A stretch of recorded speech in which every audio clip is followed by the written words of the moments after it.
this computer. Okay, we're now recording, everybody. All right. Right, well, welcome everybody to the Sunday evening presentation of the third Faversham Tree Week event. We're very, very pleased to see so many people here. There's Bob there, hello. Hello, hello, Griselda. And I'm very pleased indeed to welcome Suzanna Crampton as our speaker today. I've had the pleasure of being on her farm near Kilkenny 2 or 3 times. I found her originally via Twitter, where she'd got her black sheep on. She has various Twitter accounts talking about the running of this amazing, beautiful farm just outside Kilkenny. That's where our son and daughter-in-law live. And we were driving along one day just randomly, and I thought, that's the farm. It was the stone wall and the trees, and I recognized it just from the photographs on Twitter. So I thought, that's it. And it turned out, yes, it was. And so we've made various visits to the farm. We've seen the sheep, had a tour around, and it is the most extraordinary project, which I'm going to leave her to tell you about in a minute. Anyway, the protocols for tonight's meeting are that if you'd like to mute yourselves, that's fine. We are recording.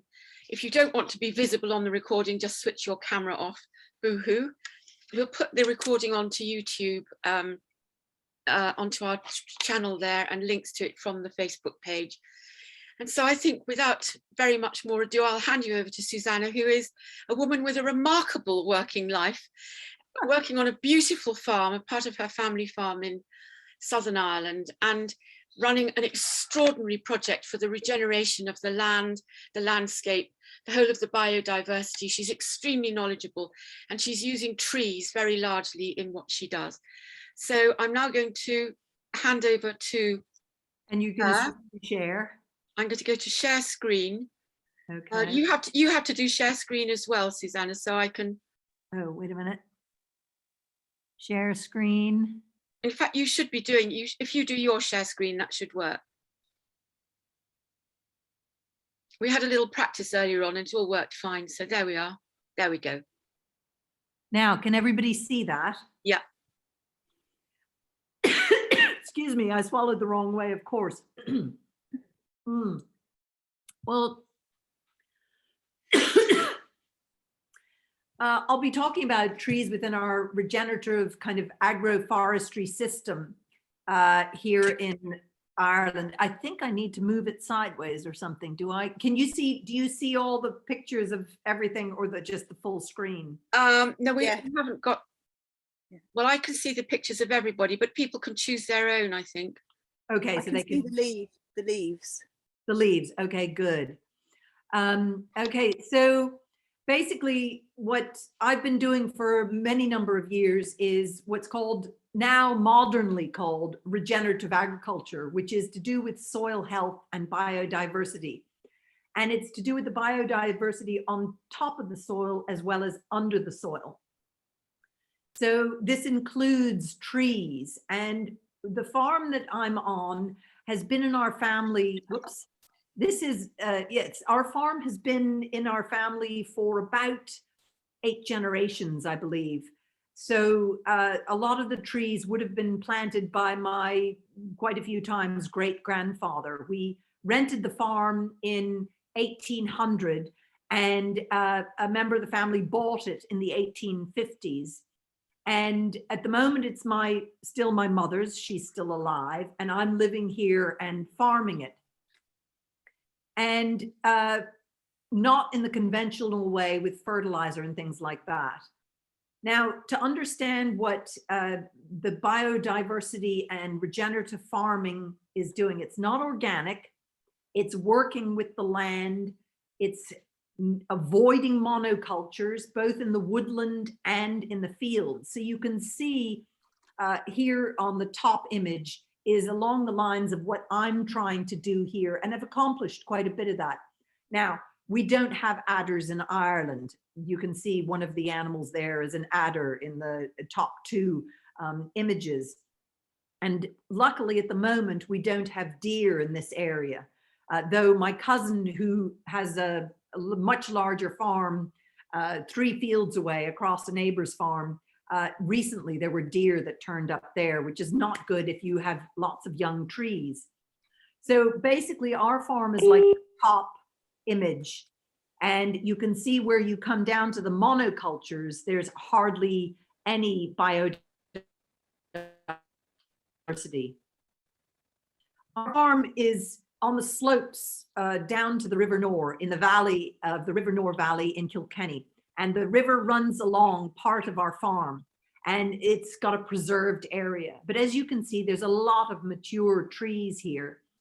The line of beech trees we think were planted by my many times great grandfather when he first arrived here, probably as a hedgerow. So that's the image all the way over on the right.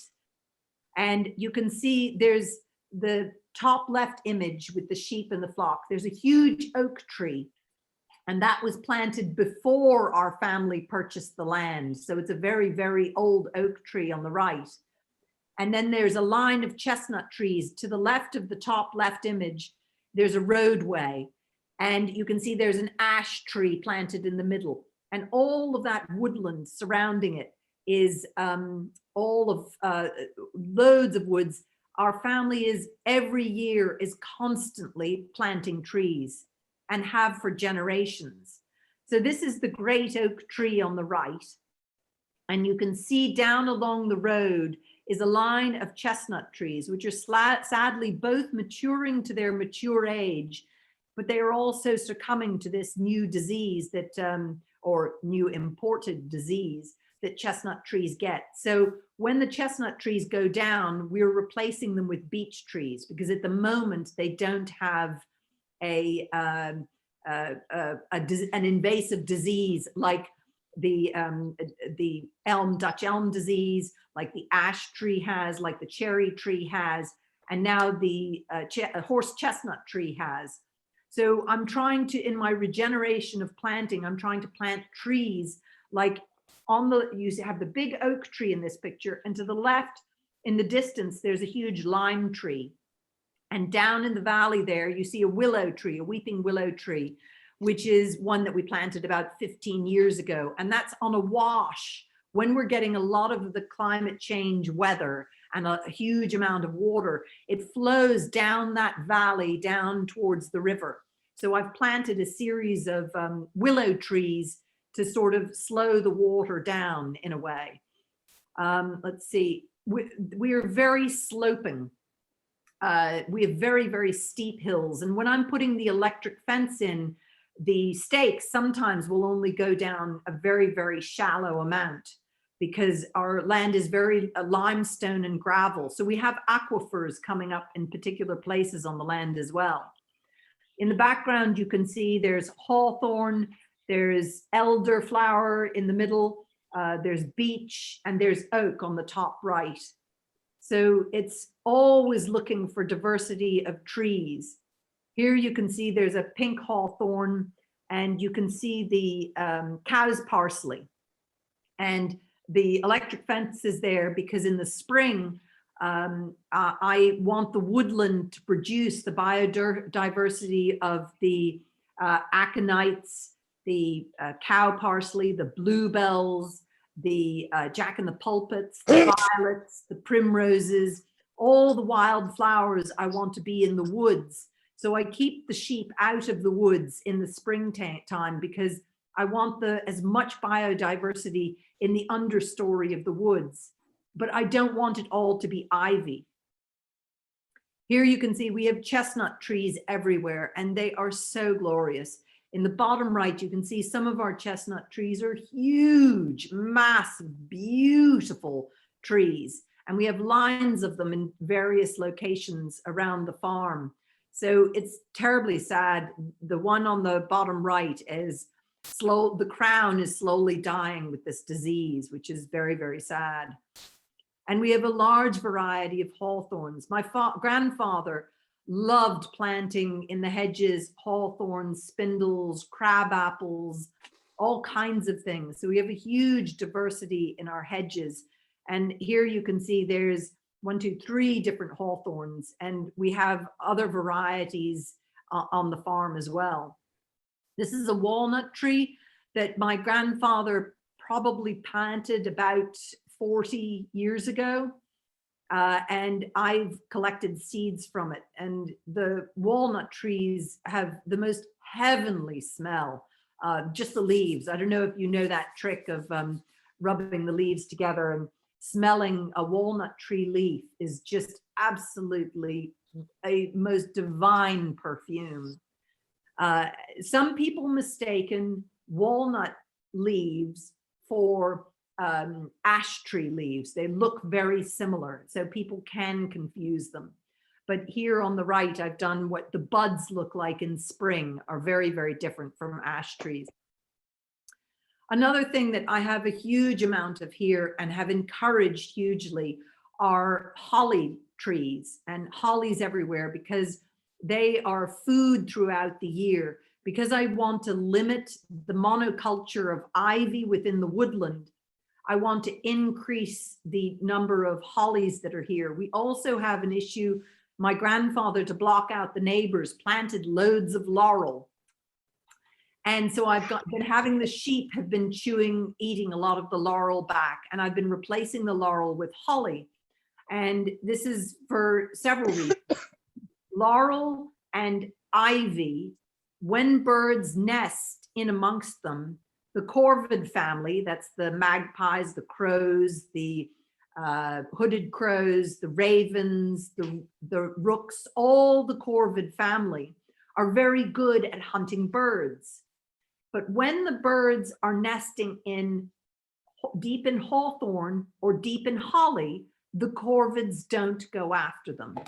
So it's one of the reasons, whereas when a bird is nesting in the holly, an intelligent corvid will say, spot where it's going and go in and either steal the eggs or the chicks. The magpies are notorious, and the hooded crows, for those kind of things. So I'm huge into encouraging holly and hawthorns rather than ivy and laurel for the bird biodiversity. We also have all over the farm, one of my favorites is spindle. And spindle is a magnificent food, and birds absolutely love it. Rowans is another, that's the top right hand. And then the bottom is not really a tree, but it's a dog rose. But those are all fed through the winter, and the blackbirds love the crab apples and rose hips come January and February. But the rowans, it's very interesting this year, the rowans have been able to mature on the trees and flesh out a bit because it's been so mild. So the birds haven't stripped them bare of their berries yet. So a lot of years when we have earlier frosts in the year, their favorite food would be the spindle and the rowans. So the birds would eat them first, then would be the holly, then the rose hips, and then the crab apples. We also have, this copper beech on the left would have been planted by my cousin who's dead now about 10 years. So many trees here are planted by family members. So that's known as Mellows copper beech. And it's down there, that gateway is the old avenue gateway that used to go down there, and it would veer to the left down to the road. And when my grandfather, there used to be lime, it was flanked by elm trees. And when the Dutch elm disease came in here in the 1970s and 80s, we had loads of elm trees, and they all died, and we had huge bonfires and all kinds of things. But they lined the driveway all the way down. And we still have a few elm trees, believe it or not. But when my grandfather inherited here, he closed this as a driveway and made the new entranceway because my grandfather was an atheist. And this driveway, it was easier to take the right-hand turn to go to church. The new driveway is very difficult. It's a very, very hard turn to the right to go to church.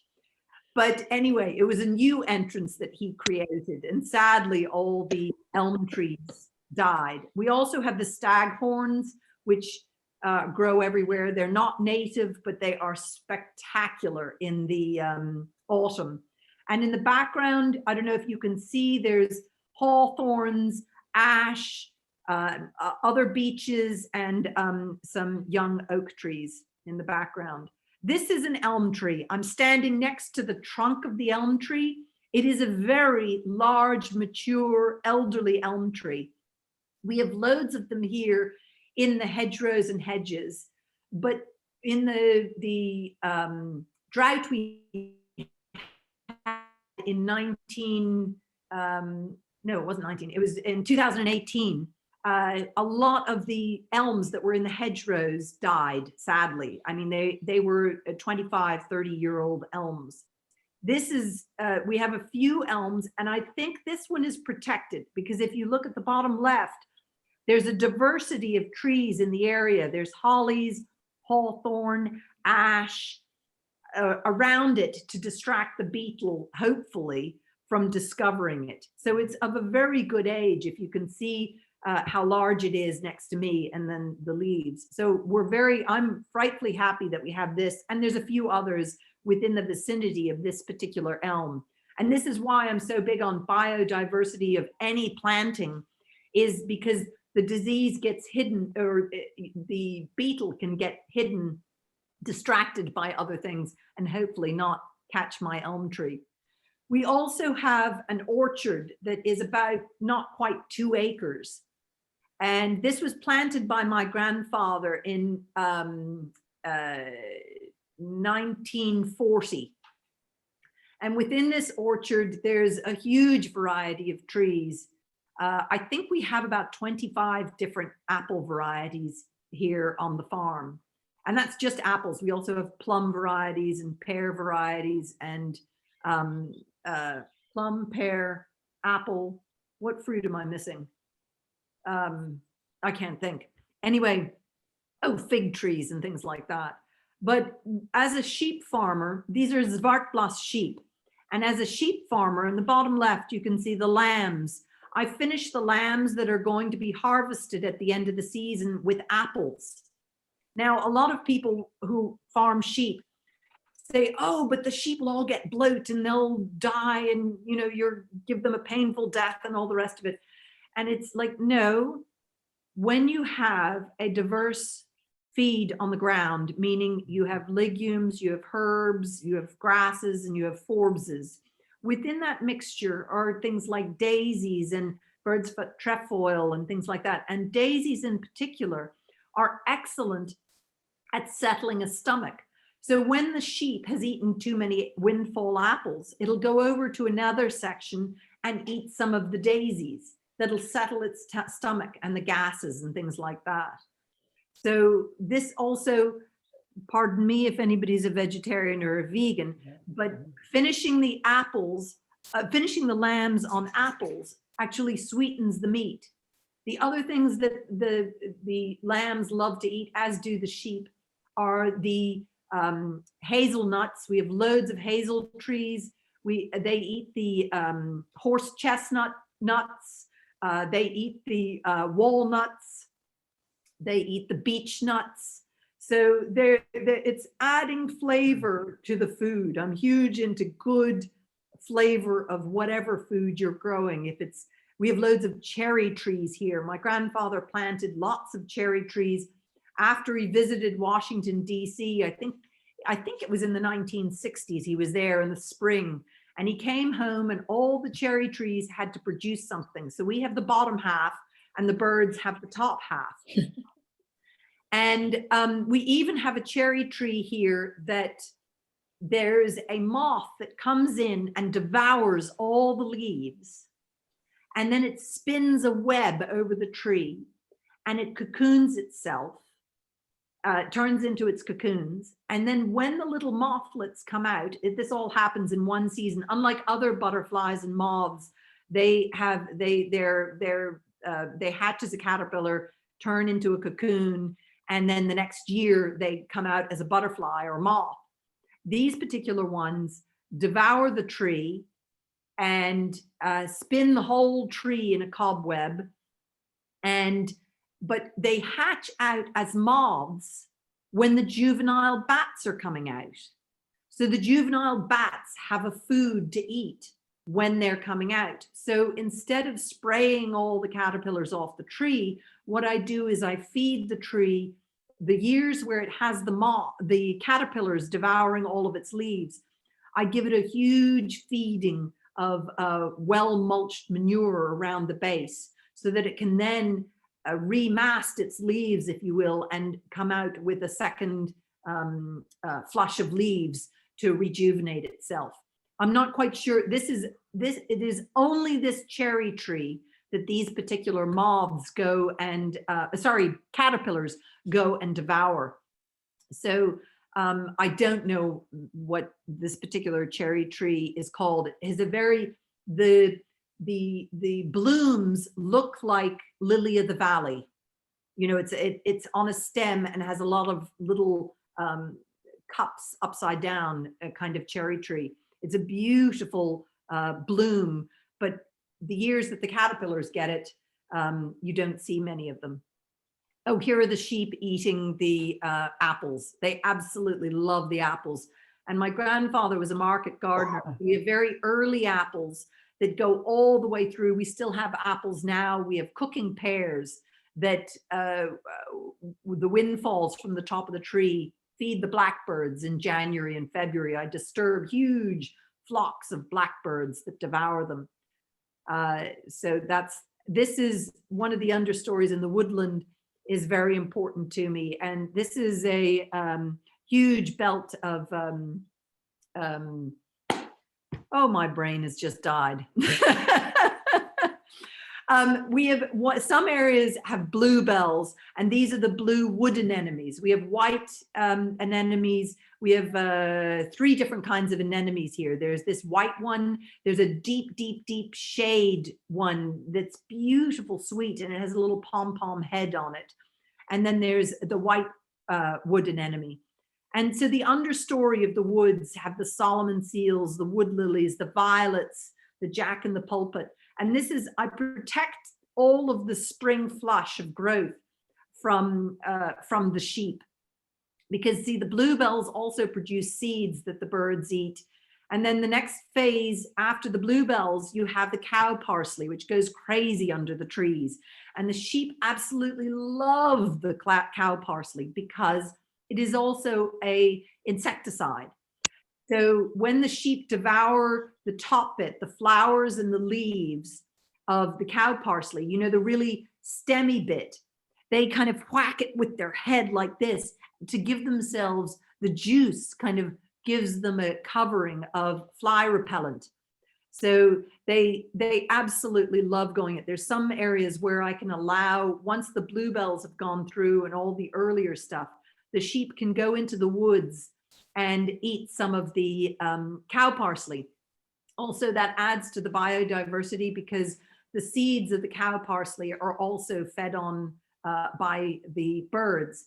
The sheep have allowed me to increase the biodiversity. When I came here in the woods, when I came home in, when was it? May 1997, everywhere was overgrown with ivy and bramble. The orchard images you saw, you couldn't have seen any of the trees. There was ash saplings, there was ivy, there was nettles as tall as the trees and brambles. And the thing was, it had become a sort of monoculture. And when you get an overgrown monoculture, it does not enhance biodiversity. And I have one part of the woodland that I haven't had the sheep in for grazing, for clearing the ivy out underneath. And it's really interesting in the spring because you go into the area where I've used the sheep to clean out the ivy and allow the biodiversity of understory plant life to thrive. And the bird song is fantastic.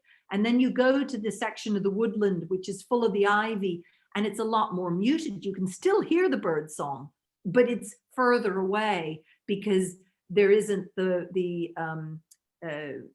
feeding area and the forage and the hiding places of holly trees. So here you can see they love eating the cow parsley. I'm one that always uses the long acre, which is the driveway. I have the gate at the top and the bottom.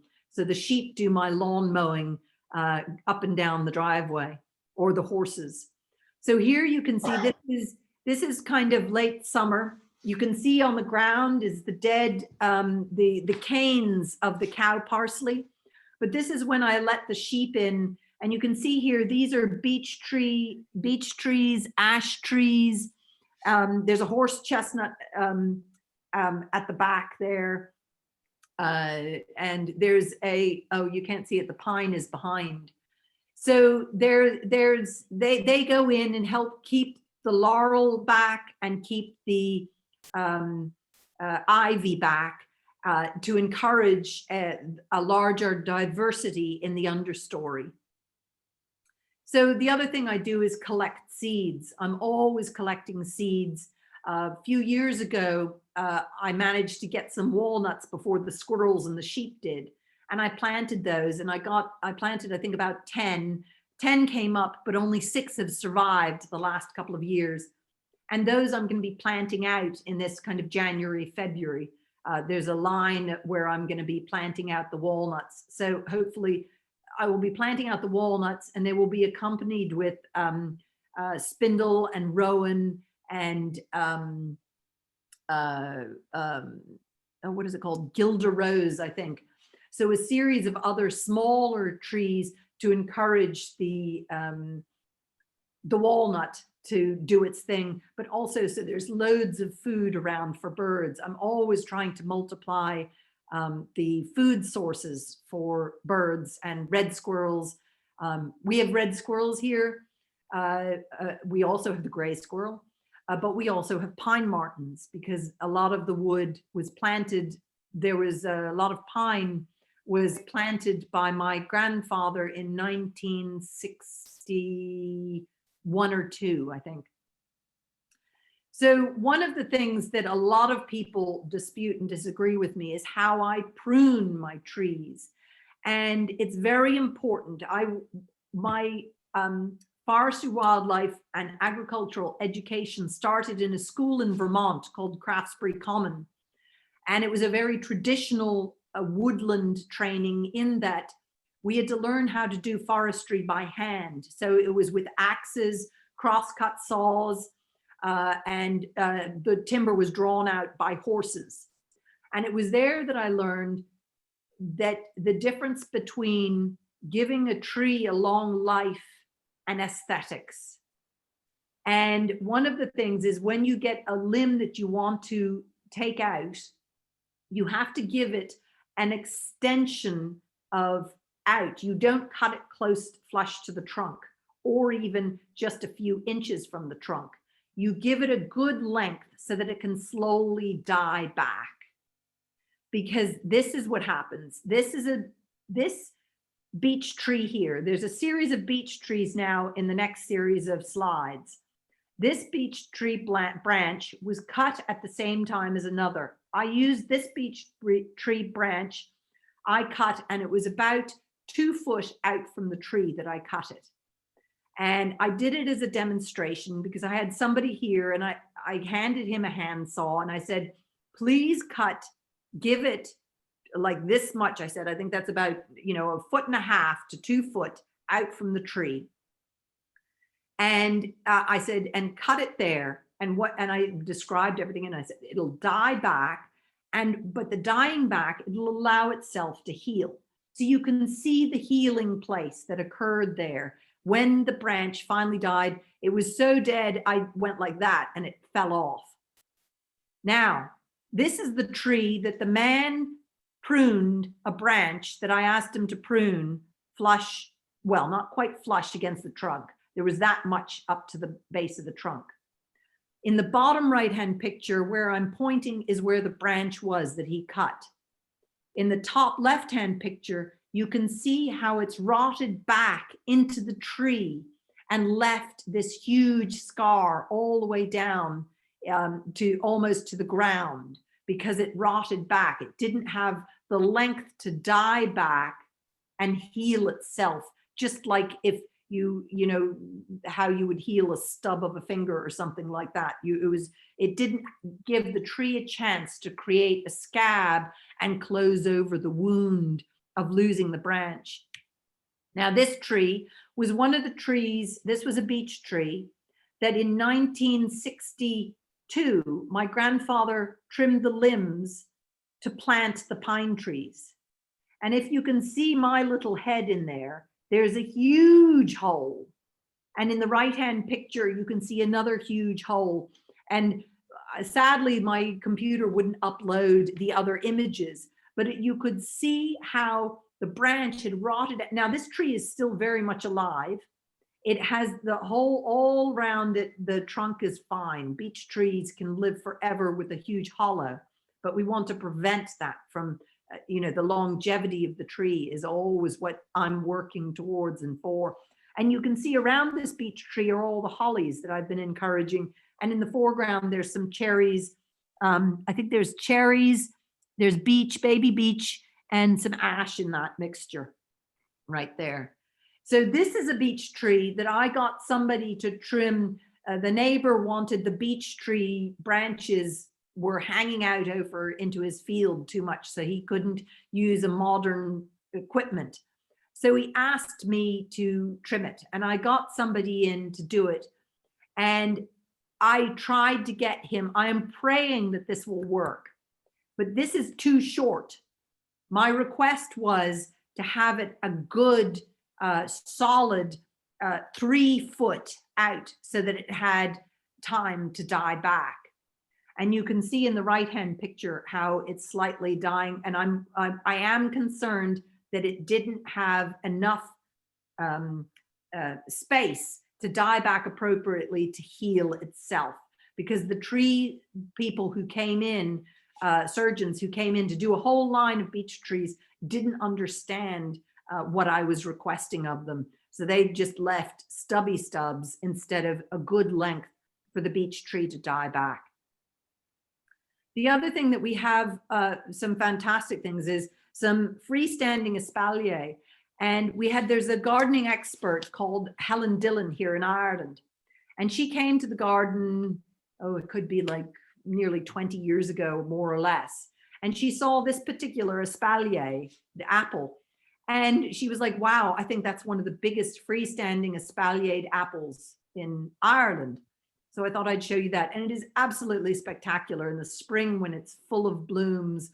And underneath you can see all the bluebells and everything. And in the distance, in the top wintry photograph, that's our stables that my great-grandfather built in 1900. So basically, this is sort of the end of my talk. And this is one of my favorite quotes, which is, we abuse the land because we regard it as a commodity belonging to us. When we see the land as a community to which we belong, we may begin to use it with love and respect. And he was Aldo Leopold was a wonderful early naturalist. So this is, hopefully this has given you, hopefully you've enjoyed this talk, and please ask me questions of anything. My goodness, thank you so much. If you, Suzanna, that was absolutely ravishingly beautiful, absolutely wonderful photographs, and such a comprehensive tour around your beautiful farm. There have been some questions that have come in. I'm just going to go back. First of all, Geraldine from the Tree Council, big fan of Susanna's. Her videos helped me to get through the beginning of lockdown, which is very nice. Lovely, lovely. David Carey, who is here in Kent, the chairman of our local Kent Tree and Pond Wardens, and a tutor at Hadlow College. He says that he incidentally read that the cherry trees in Washington were a gift from the Japanese government in about 1912. Doesn't know if that's true. I believe it might be true. And what's also interesting is that the cherry trees that we have here in Ireland, I was talking to an arborist recently, and what did he say? That they were a gift. The cherry trees were a gift to the UK that ended up coming over here, is how they ended up in the UK. And then they came over here. And I can't, oh, I am so sorry, I can't remember the story. But yes, I believe the ones in Washington, D.C. are, and what were a gift. The cherry trees here, most of them are fruiting cherries. There are, let me think, there's 1, 2, 3, 4, there's only 4 or 5 ornamental ones. And then the other cherry trees are different varieties of edible ones. And when I have the tour groups here, we have 3 cherry trees, and this is how I describe how soil enhances the flavor. And this is one genus of cherry, and we have 3 of them in 3 locations coming up the driveway.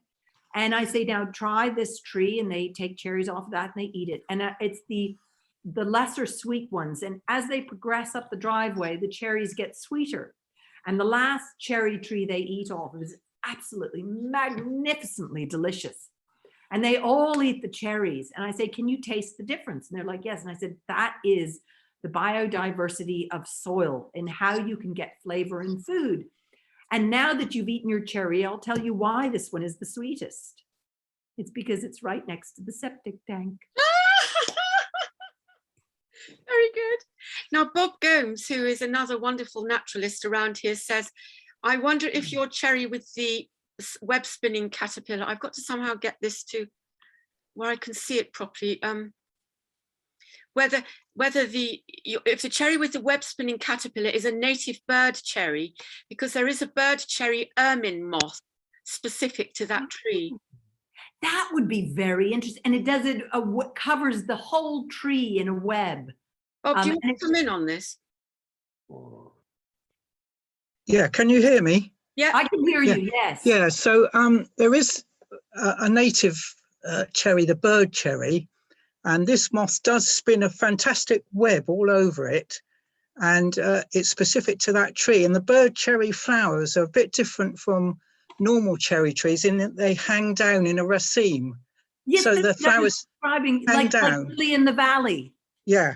They're like a cherry that's like lily in the valley. Yeah, so I think that's probably what you've got, a bird cherry, native bird cherry. Oh, that's great news. That's it's a small micro moth, and we've got other species around here. We've got a spindle ermine, and we've got apple ermine and orchard ermine. They all look incredibly similar as adult moths, but they feed specifically on different trees. Oh, well, then I'm very thrilled. I'm thrilled that my bats are fed is my big thing. My other huge thing, which photographs wouldn't upload, my huge thing is dung beetles. Oh, yeah. And how vitally important they are to biodiversity and soil health and things like that. And how the dung beetle cycle feeds, when dung beetle larvae hatch out into the dung beetles and they're flying around, they're a huge food source to fledglings. So when the bird fledglings are just learning how to fly and catch their insects, bumbling dung beetles are easy for them to prey on. As well as dung beetles feed woodcock and snipe. And we've increased, as I've been farming for dung beetles for so many years, we have a huge population of all kinds of different, we have 40 different species of dung beetles here in Ireland. And we have, what's great is in the last number of years, the number of woodcock and snipe have increased in the fields. I've seen them because they're fishing for the dung beetles, for the larvae underground. I know you don't particularly like holes in trees, but they're fantastic roosts for some of our bats. And the nocturnal bat, which is a tree roosting beast, its favourite food is the dung beetle. Or dung beetles. As is the horseshoe bat. Horseshoe bat, dung beetles are vital to the survival of the horseshoe bat. And because so many farmers are feeding ivermectin, pouring their cattle or horses or whoever with all the wormers and insecticides, it has decreased the dung beetle population, which is affecting the horseshoe bat. It's also affecting another rare bird we have here in Ireland called the cock. It's a kind of a corvid with the red legs and red beak. Oh, yes, yeah. And that its main source of food are dung beetles. And because it is such a rare bird, they are having to feed them wireworms, which is not good for them. So they're trying to get farmers to stop worming their cattle to feed the dung beetle, so we can get the dung beetle population going again, which is hugely vital. So and we have it's been discovered we have the very rare natterbat here. There was another author who wrote a book about the extinct species of Ireland, and he listed something called the tawny mining bee. I had to wave and shout and say, we have loads of those here. And he said, no, you don't. And I said, yes, I do. And so I had to prove it with photographs and videos of them coming out of the ground. And Biodiversity Ireland knew about this, but he had to change his next edition and say there happened to be tawny mining bees. So there's all these kind of rare stuff here, which is thrilling to have and pleased to have. Can I just ask another question? Yeah. Yes. Yeah. You mentioned that your underlying bedrock is a mixture of limestone and gravels. So do you have a nice calcareous floor, you know, including orchids and a lot of these we have a scarce calcareous plants? Yes, we have a few of the orchids. We have mostly the meadow orchid, you know, the little purple fella. I'm very bad at names and Latin names. I apologize. I'd say, oh, that's an orchid, but I couldn't tell you what genus it is. But we have the one that looks like it's dead. I can't remember what that one's called. Yeah, bird's nest orchid. Bird's nest orchid. Yeah. Then there's the bumblebee one. Yeah. Then there's the little purple one. What are some of the other orchids we have? I think we'll have to organise some trips over for everybody to come and see them, Susanna. Do some groups over. Any other questions? Well, there's lots of compliments here for you. What wonderful trees. Thank you, Susanna. So wonderful that you're the 8th generation on the land. Hugely enjoyed your talk, Suzanne. Thank you so much. Your farm is beautiful, wonderful trees. I feel very inspired by your care and passion for the land. Fascinating talk and great photos. Thank you, Susanna. So lots of compliments there. I don't know, are there any more questions that people have? Oh, somebody, Gillian Ingram. The blue woodland anemone looks like the southern European anemone, Apennina, with such multiple petals, fabulous colony. It's fairly rarely naturalized in parts of the UK. A friend in Northern Ireland has mentioned good colonies of this growing in places which must have been introduced years ago. Wonderful espalier tree too. Was the walled garden once cultivated as a market garden, she says. Absolutely, that's how my grandfather earned his living, was a market gardener. There's a field, our front field is an ocean of daffodils in the spring, which bloom in a broad breadth of time. So because he used to pick flowers and sell those, which is why our apples span a huge space of time, early to late ripening apples. And as a child, we were always picking flowers and fruit and vegetable and selling them at country markets in Kilkenny and Athy, and tootling around to shops delivering fruit and veg to different shops in the Kilkenny area, because that's how my grandfather earned his living. And he was one of the early converts to organic gardening, in that when the French started introducing golden delicious apples to the Irish market, he was losing his play in the market. And so he asked the equivalent of a Teagasc advisor, a farm advisor here in Ireland at the time. And he said, oh, you want to fertilize them? You want to spray them for this? You want to do that, ... So one year he did all the things that the farm advisor had suggested. Now, he didn't have a tractor, he only had a donkey. And on the donkey was a pack with the sprayer. And he went around, and the poor donkey turned orange at the end of the spraying. But anyway, he had the best apple crop, the most beautiful apples, no scabs, no nothing, perfect apples, made a fortune on the apples. Then he did his calculations. The previous year, he was traditional organic, manured the orchard with farmyard manure. The following year, it was all the sprays, herbicides, insecticides, everything. He actually made more money the previous year than the year of the inputs. And it was since then that this place has been, if you will, organic, or as I continue on the way of regenerative. So it's for the soil and biodiversity and all the rest of it. So I hope that it gives you an idea of the history of the farm and how we went sort of organic or non-conventional type way. I think people could sort of unmute themselves and ask, but a couple of questions have come in. Someone says, love the trees, the talk and the sheep. Thank you very much. And Steve Newman says, could a young person without much money make a living from running a farm like yours and get net income from the trees if they costed their labor, please? Ooh, net income from the trees. If you were to wanting a net income from trees, you would want to establish a hazel and willow field where you get the, I can't remember what it's called, when you're coppicing them and you use them for wood chip or for weaving or any of those kind of things. You could make an income from having a stand of willow and hazel and using them, but you have to have them on a long enough rotation. I think you need to have it so that they're on up to between a 7 and a 10-year rotation of trimming for whatever use you're making of it. If it's basket weaving or willows, I think you have to do every year for basket weaving. But if you were going to wood chip them, you would need to give the willow a bit longer as well as the hazel. And I think you can do it with ash, but the problem is now ash has the ash dieback, so the ash might not work.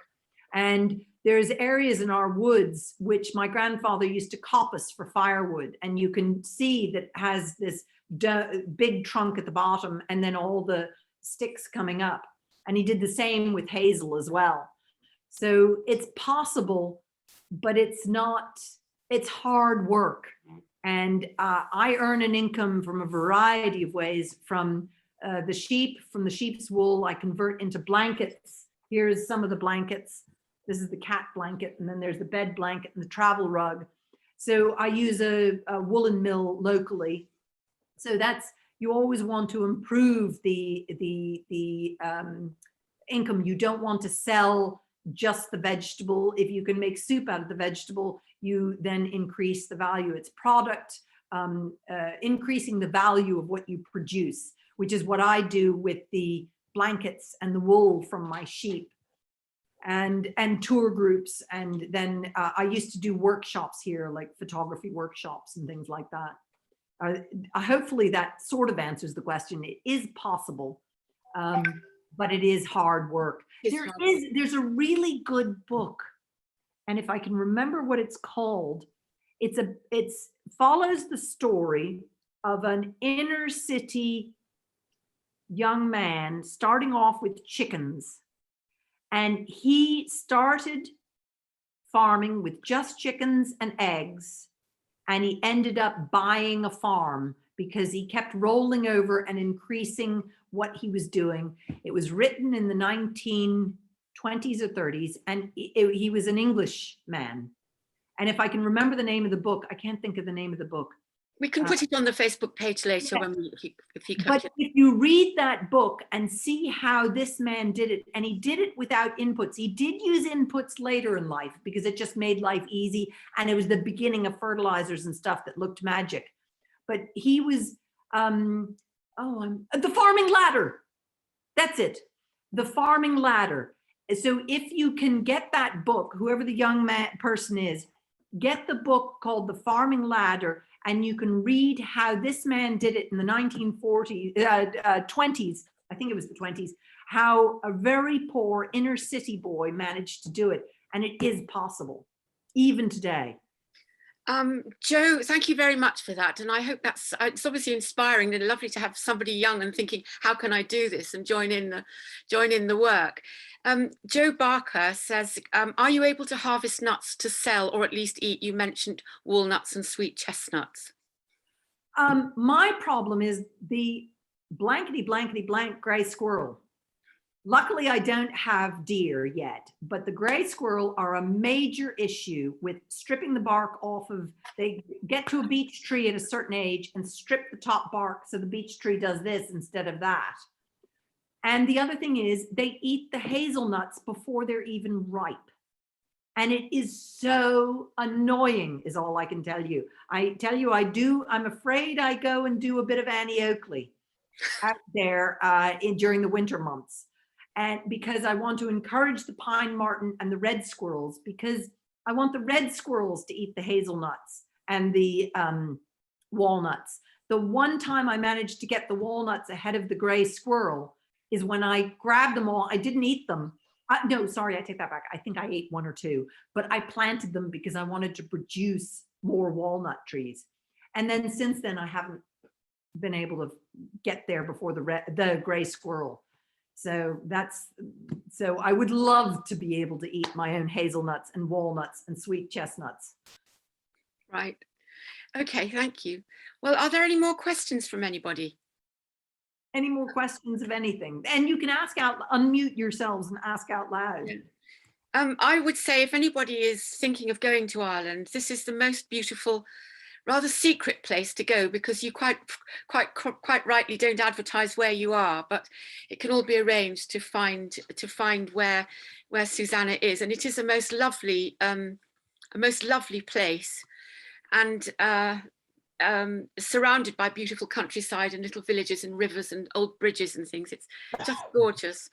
And the blankets are beautiful. My sister, who lives in France, has some of the wool that you produce. So she is knitting cushions and things. It is a really extraordinary output. And what I'll do is I'll put onto the Facebook group the details of where you can watch Suzanna's videos and things on YouTube and Twitter, because she has a daily record of what she's doing. There's also playlists, like I have one that's all about trees, for example. So if I update them, sometimes I forget. And you can look at, I'm talking about some of the tree plantations I've been doing, because the photographs I couldn't download of the plantations I've been doing recently. Never mind, we've had lovely pictures. So I think, well, in that case, we'll probably bring this to an end. Thank you very, very much indeed, Suzanna. Really the most wonderful, inspiring talk. Really fabulous. Thank you very much for having me. Really deeply rooted and so kind of full of blossom and fruitfulness, and this sense of going forward into the future, the deeply rooted nature of everything and the cycles of life. Fantastic talk. Thank you very, very much. I'll stop the recording. It will go up on YouTube, and thank you very much for joining in, everybody, and we'll say good night. So thank you. Thank you. Thank you very much. Yeah. Bye-bye, everybody. Goodbye. Bye. Thank you very much. Bye.